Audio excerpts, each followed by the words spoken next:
Kadang-kadang kesulitan itu dibuat oleh Allah untuk mendapatkan kenikmatan.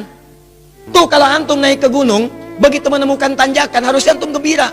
Kenapa? Karena di depan pasti ada turunan. Jadi kalau orang paham dengan fikih di surat Al-Kahf ini, ketika Anda dihadapkan pada ujian, Anda nggak usah nangis berlebihan. Jangan takut. Karena kadang-kadang ujian itu diturunkan untuk memberikan rahmat yang lebih luas bagi antum. Antum tuh dibuat kuat dulu. Bikin nangis supaya ke depan gak keluar lagi air mata. Kebal antum dengan semua ujian yang ada. Itu cara memahaminya. Ini gak usah berkeluh kesah.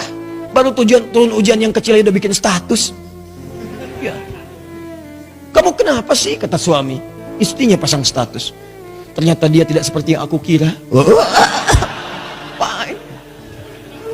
Terus yang paling gak enak ditungguin tuh ada komen gak ya?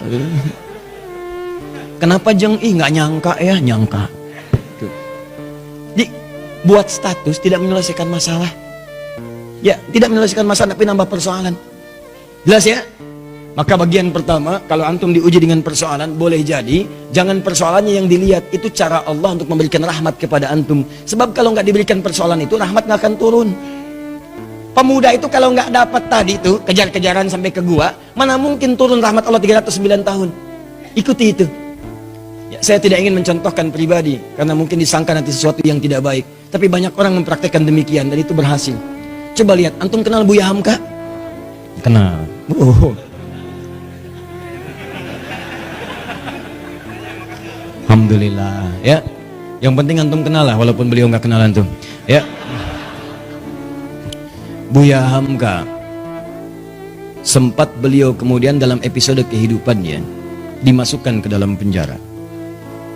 Tapi setelah beliau di penjara itu, bukan perasaan mengeluh, bukan dendam, bukan marah, bukan puncak dari emosi yang keluar, tapi syukur kepada Allah. Ketika ditanya bagaimana pendapat Anda Buya mendapatkan perlakuan seperti itu dimasukkan ke dalam penjara, beliau malah mengatakan, saya bersyukur kepada Allah Subhanahu wa Ta'ala. Kalau ada waktu, saya pengen ketemu presiden untuk mengucapkan terima kasih telah memasukkan saya pernah ke penjara dalam episode hidup saya, kalau bahasa kita sekarang. Kenapa? Karena ternyata di penjara itu saya bisa menyelesaikan tafsir Al-Azhar. Kalau saya nggak masuk ke sini, nggak jadi ini tafsir. Jadi cara melihatnya itu rahmat Allah, persis seperti ini nih yang kita baca tiap Jumat itu. Di cara orang kalau kebiasaan baca Al-Kahf, spiritnya ada dalam jiwa, dia nggak akan gugur karena ujian-ujian. Walaupun sifatnya sakit, yang dia baca rahmatnya. Jadi kalau Anda terbiasa membaca Al-Kahf, paham maknanya, itu Anda akan senang melihat musibah, senang melihat ujian. Yang dilihat rahmatnya, bukan ujiannya. Masuk penjara malah senang. Tuh. Nabi Yusuf begitu masuk penjara, nggak enak kelihatannya masuk, cuman ternyata malah minta beliau, ya Allah, daripada banyak godaan, ya para sosialita yang menggoda saya sekarang, ya cantik-cantik luar biasa, dan itu udah banyak. Sosialita itu bukan cuma sekarang, zaman Nabi Yusuf udah ada. Senangnya kumpul-kumpul bicara yang nggak jelas. Ya ada yang jelas ada, tapi ini contoh yang tidak jelas. Kumpul-kumpul di rumah salah satu pejabat, Imra'atul Aziz, istri Perdana Menteri, hanya untuk membincangkan, mana sih si pemuda ganteng itu? Mana sih si ganteng itu? Katanya ganteng-ganteng Nabi ya? Iya, zaman sekarang ganteng-ganteng serigala. Ya, begitu kemudian ditampilkan oleh Imra'atul Aziz, Yusuf keluar. Begitu keluar, disebutkan di Quran surah 12 ayat 29, wa qulna hasya lillahi ma hadza basyara in hadza illa malakun karim. Ya, ini sih bukan manusia, ini malaikat yang menyamar dalam rupa manusia. Lewat, tak sadar ketika lewat, jarinya kemudian tergores dengan pisau itu. Saking tak sadarnya melihat gantengnya Yusuf lewat. Begini. Tuh. Nabi Yusuf ganteng, Nabi tidak sombong. Begitu melihat ujian itu, ya Allah, lebih baik saya masuk penjara aja deh. Orang sekarang Nabi bukan, Rasul bukan, ngaku ganteng, orang lewat, ibu-ibu gak kepleset dia tantum itu kan. GR-nya luar biasa, semua ditampilin. Baik, kata Nabi Yusuf, ya Allah, akan lebih baik kalau saya masuk penjara aja. Ternyata pilihan masuk penjara itu Nabi Yusuf membaca rahmat Allah, bukan melihat sulitnya. Lewat penjara itulah kemudian beliau bertemu dengan seseorang yang narapidana, dihukum di situ, kemudian bermimpi. Lewat mimpi itulah ternyata minta takwil ke Nabi Yusuf karena dilihat orang baik, orang soleh. Ditanya apa ini maknanya, dijawab oleh Nabi Yusuf. Ternyata jawaban itu yang mengantarkan beliau mendapatkan posisi jabatan di pemerintahan. Begitu rajanya bermimpi, ya ada 7 ekor kemudian sapi, dimakan 7 ekor serigala, semuanya dimakan habis, hancur semuanya, bingung menafsirkannya. Dukun-dukunnya sekitaran mengatakan itu paling mimpi buruk saja. Kok berulang-ulang terus-terusan? Ternyata narapidana yang bebas tadi, yang akhirnya melayani raja, membawakan airnya, minumannya, dia bercerita, di penjara ada seseorang yang bisa menakwilkan mimpi sukses. Waktu saya di sana ditakwilkan saya akan berada di sini. Saya bermimpi saat di penjara, kata orang itu, kamu akan jadi pelayan raja. Yang teman saya, kamu akan dihukum mati. Dua-duanya benar raja. Siapa namanya? Yusuf. Ternyata begitu kedengaran itu dipanggil kemudian, Yusuf, tolong panggil ke sini. Begitu ke sana, kata Yusuf alaihissalam, saya akan datang kalau raja sendiri membebaskan tuduhan saya. Maka ketika datang dibebaskan tuduhannya. Tapi yang paling penting, begitu selesai tuduhan dibebaskan, kamu akan saya angkat jadi orang terdekat saya. Coba Anda bayangkan, kalau Nabi Yusuf tidak pernah diberi kesempatan masuk penjara, maka mustahil beliau kemudian akan mewujudkan mimpinya dari kecil yang pernah bermimpi itu, bahwa beliau punya jabatan di pemerintahan, sampai bapak ibunya hormat pada masa itu sujud kepadanya. Maka takwil mimpinya saat kecil itu, ya beliau melihat ahada asyara kaukaba wa syamsa wal qamara ra'aituhum li sajidin. Saya melihat 11 bintang, 1 matahari, 1 bulan sujud kepada saya, hormat. Ternyata begitu diangkat jadi bendahara yang sangat hebat, punya kedudukan, bapak ibunya diundang dari Mesir, datang kemudian. Datang dari Kanaan Palestina ke Mesir. Begitu datang, apa yang terjadi? Mereka langsung hormat kepada Yusuf alaihissalam sebagai bagian dari rakyat, hormat kepada penguasanya. Coba, kalau nggak pernah masuk penjara, nggak mungkin terjadi begitu. Tuh antum tuh jangan lihat senangnya aja. Kalau nggak ada sulit, yang nggak akan datang kesenangan. Rahmat itu rahmat. Jadi pertama, cara bacanya, syukuri setiap nikmat Allah. Kalau bertambah, syukuri. Kalau ada ujian, bersabar. Doanya ini. Jelas? 1 tetesan rahmat Allah paling minimal 309 tahun. Jika diberikan lebih, maka berapa yang antum nantikan? Bisa melewati alam-alam selanjutnya. Nanti saya berikan rahasia ya. Ada yang kalau antum amalkan, itu 3 alam dijamin. Dunia diberikan, alam kubur dilimpahkan, di akhirat antum saking gembiranya sampai lompat-lompat. Tuh, betul sekali. Betul. Ya itu. Ya. Paham? Apa itu? Nanti belakangan. Sekarang bagian terakhir. Ini sudah menyakiti fisik nih. Udah main fisik. Yang tadi masih ancaman, dikejar-kejar, masih bisa ngindar. Kalau yang ini, fisiknya udah dipegang. Diancam. Bahkan luar biasa. Udah mengalami kontak fisik. Kejadian ini, kontak fisiknya dilemparkan ke laut. Dimakan ikan paus. Psst, masuk tuh. Saya mau tanya pada antum, kalau masuk ke perut ikan paus, sempit atau luas?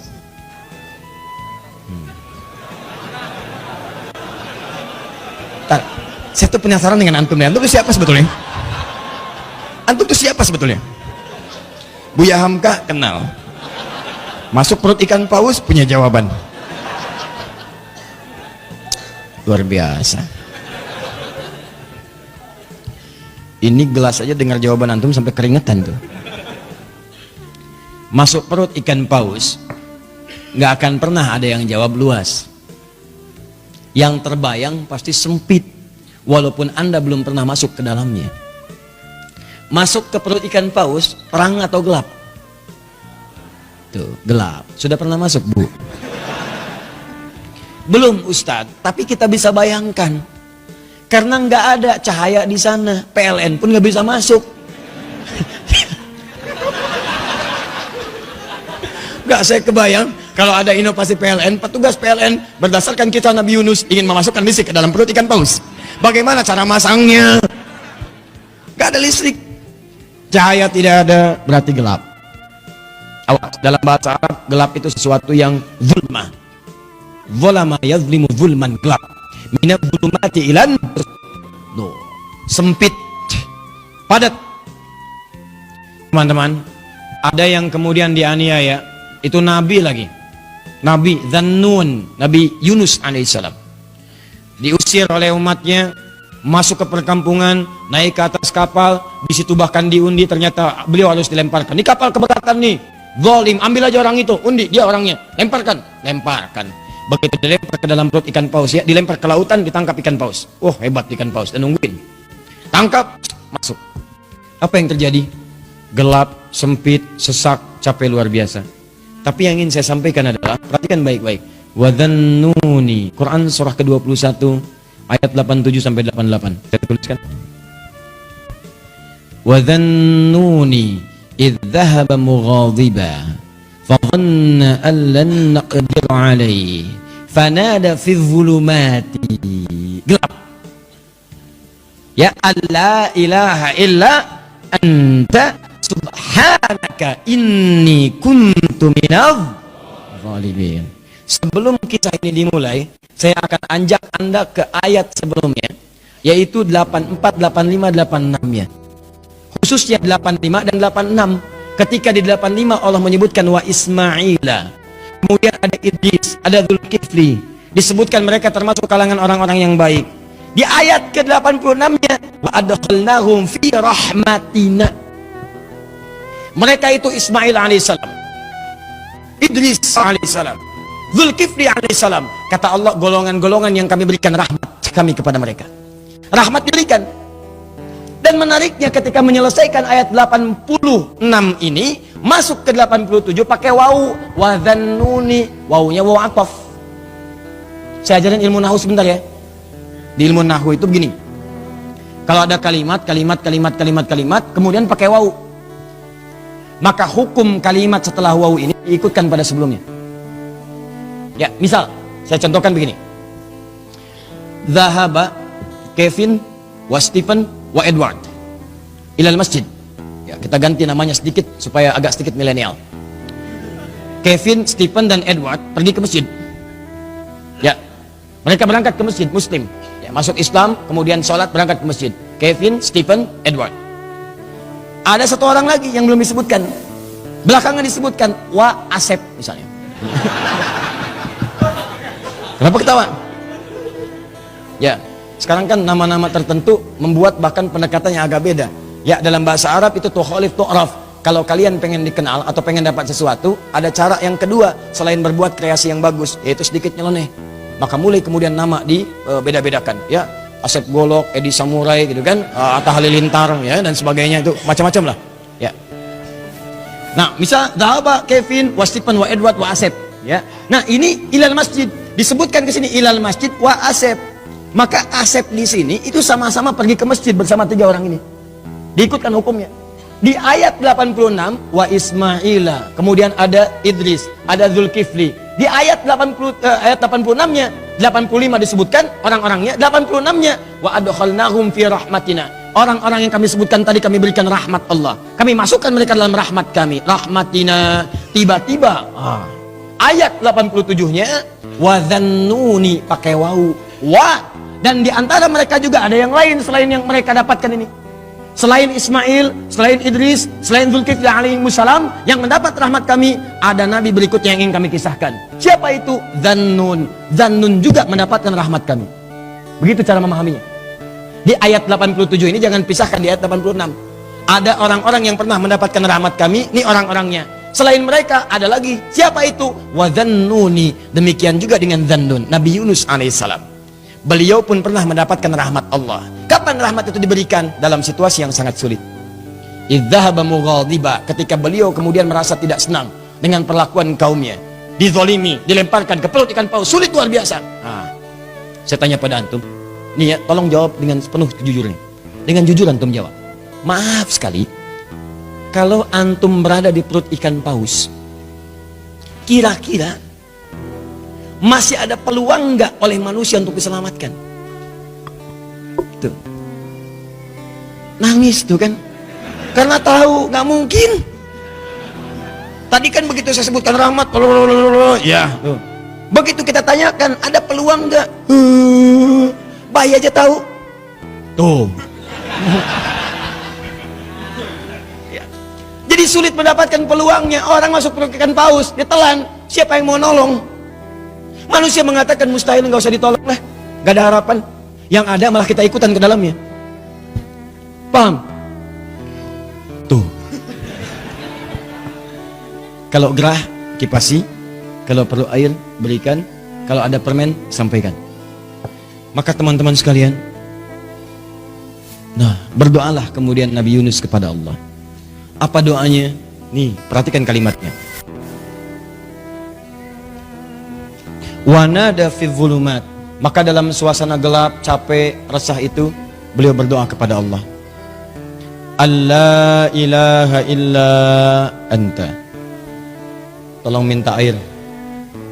Ya. Oh, ini aja nih. Nah, atau aqua, ada aqua? Baik. Tolong diberikan ke belakang, barangkali haus. Ya. Kalau bukan anaknya, ibunya yang minum. Ya. Ya, saya nggak minum nggak apa-apa, ada apa aku mati ya. Yang penting antum nyaman insya Allah. Baik. Antum ikhwan ada lagi yang mau nangis?